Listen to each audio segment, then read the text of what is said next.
चोरूनच्या ताकद विजय खाल्यावर storage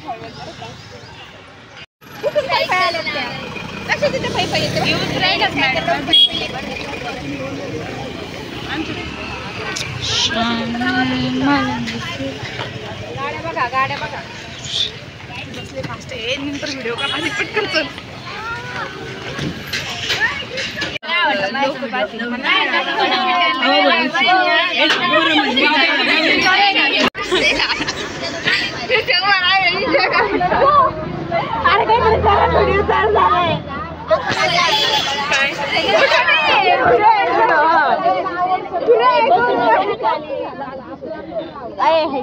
hello hi मी वैष्णवी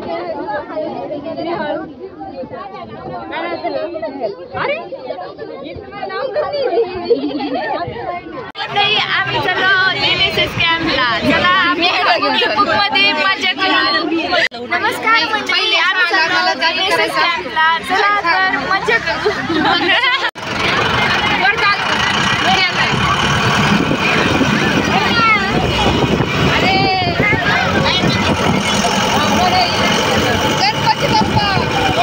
तर तुम्ही आता एवढी गडबड ऐकून तर थकलेच असता तर तुम्हाला वाटत असेल जगात पोरी कमी आणि एवढ्या पोरी आल्या कुठून थांबाची स्टोरी पुढं सांगू अरे अरे आपण आत्ता चालू नाही लगेच भूक पण लागली का त्याने तू नको गो आम्हाला लागते भूक म्हणलं चला खाल्लं पिल्लं सारांनी त्यांनी तेवढं अक्का जिरवण्यासाठी आम्हाला त्यांच्या गावात नेलं गावात अरे हिचं काय चाललंय मध्येच व्हिडिओ घे म्हणलं बरं चल गावात एंट्री मारल्याच आम्हाला काय दिसलं माहिती का वाळू ते पण काय करत होते चोरून चालवली चोरून पुष्पा नाम तर सुना योगा ह्यांचं लगेच साफसफाई करायचं सोडून फोटो काढ आम्हाला व्हिडिओत घे ना आम्हाला व्हिडिओत घे म्हणलं चला व्हिडिओत घेतल्यानंतर हे बघा जे दे त्याच्यात नादात होतं सर म्हणजे साफसफाई तर नाही झाली पण मंदिरात चला मग काय मंदिरात गेलो ते मंदिर खरंच इतकं सुंदर होतं ना काय सांगायचं सगळेजण लाईनमध्ये दर्शन घेत होते त्यांना असं वाटत होतं की आपल्याला दर्शन नाही झालं ना देव आपल्याला आशीर्वादच देणार नाही त्यांना काय माहिती देवबाप्पा नेहमी आपल्यासोबत असतो तर मग सगळ्या देवांचं दर्शन घेतलं दर्शन झाल्यानंतर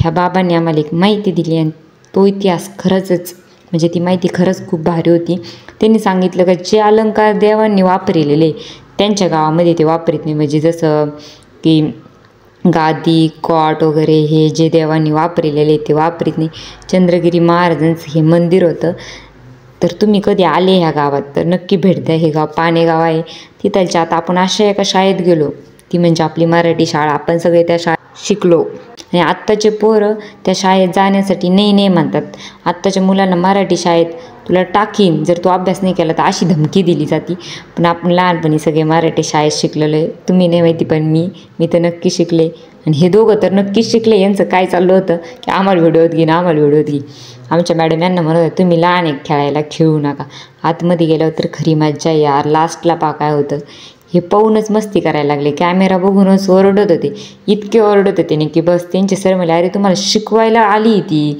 तुमच्यासोबत गप्पा मारायला नाही तिने नाही ती दिदी ती मॅडम नाही आहे कारण की त्यांना सगळ्यात लहान तिथं मीच दिसत होते हे तर नुसता लाजत होता काय म्हणत होतं माहिती का मी इन्स्टा पाहतो मला इन्स्टा ID दी म्हणत होता तुझी काय ID म्हणला मला पुस्तकावर लिहून दे पाठीमागून तर ही त्याला सांगत होती ती लय फेमस आहे अरे तू कुठं चालला पळू नये उट्ट्या चल आतमध्ये चल अरे पडलं रे ते आणि याचं म्हणणं काय होतं माहिती का तू जर व्हिडिओ जर आमच्या गावापर्यंत आमच्या घरापर्यंत आला मग बघू त्याला म्हणलं चल रे चलन येईनच लगेच सेक हँड द्यायला लागला अरे एकदा दिलं अरे थांबा ना हात मोडून घेता काय छोटे होते पण खरंच भारी होते ह्या पोरींना पाहून मला असं वाटत होतं लहानपणी मी पण अशीच होते अशीच फ्रॉक घालून 2 झुट्टू बांधून शाळेत जात होते त्याच्यानंतर त्यांनी मला चांगलं मस्त बाय केलं त्यांचे सर म्हणले रुको अभि तो क्लायमॅक्स बाकी आहे त्यांनी तुम्हाला काहीतरी दाखवायचं आहे म्हटलं त्यांच्या सरांना काय दाखवायचं असेल ते बघण्यासाठी तुम्हाला पण वाटत असेल की काय दाखवायचे ते बघण्यासाठी तुमचा पण जीव खालीवर होतोय ना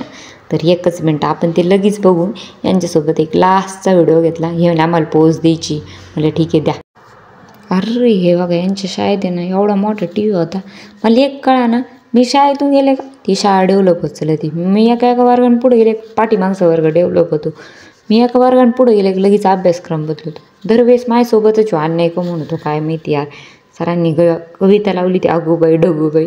हे गाणं मी मराठी शाळेत असताना 3रीला असताना हे गाणं मी डान्स केला होता गॅदरिंगमध्ये.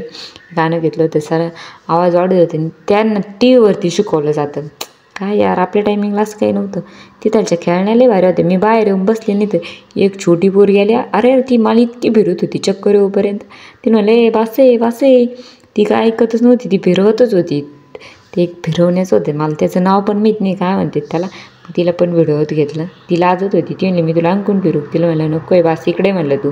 ती येत नव्हती. त्याच्यानंतर आम्ही त्याचं एक जॉग्राफीचं हवामानाचं खातं होतं ते बघायला गेलो. ते खरंच भारी होतं. हे आले का परत यांचं परत आम्हाला घे आणि परत पोस्ट देऊन म्हणायला लागले लाईक करा सबस्क्राईब करा असं म्हणत होते. तर चला मग करून टाका. त्याच्यानंतर आल्यानंतर आम्ही खेळलो संगीत खुर्ची. आणि संगीत खुर्चीमध्ये सगळ्यांना असं वाटत होते की मीच हरायला पाहिजे. त्यांचे दरवेळेस तूच जिंकती कोणत्या पण खेळामध्ये. म्हणलं बरं ठीक आहे बघू. पण ह्यावेळेस पण त्यांच्या स्वप्नाचा चकनाचूर झाला कारण की दरवेळेस आपणच विनर होणार. त्यांचं परत म्हणणं होते की आम्हाला घे. आमचा कार्यक्रम संपला आणि मी भैयासोबत घरी आले. तर चला लवकर आपलं सबस्क्राईब बटन दाबा. चला.